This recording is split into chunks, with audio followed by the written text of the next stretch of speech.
المواعيد بتتحدد والصراع بيقرب والمنافسة بتولع.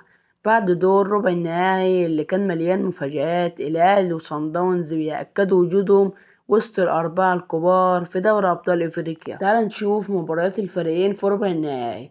الأهلي قدام الهلال السوداني ظهر بشكل ممتاز في مباراة الذهاب، وقدم أداء قوي ومقنع ونجح في تحقيق فوز مهم بنتيجة 1-0. لكن في مباراة الإياب المستوى نزل بشكل واضح والأداء كان ضعيف جدا، لكن بخبرة إمام عاشور قدر يخرج بنفس النتيجة ويأمن التأهل لنصف النهائي بمجموعة 2-0.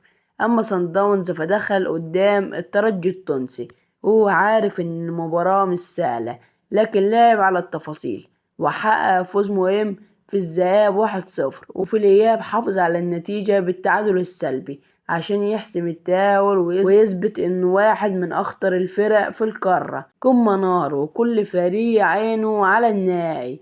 نيجي بقى لموعد المباراة الجمعة 18 إبريل 2025، الساعة 8 مساء بتوقيت مصر والسودان وليبيا، والساعة 9 مساء بتوقيت السعودية والأردن وفلسطين ولبنان وسوريا وقطر والكويت والبحرين واليمن، والساعة 10 مساء بتوقيت الإمارات وعمان، والساعة 7 مساء بتوقيت تونس والجزائر والمغرب.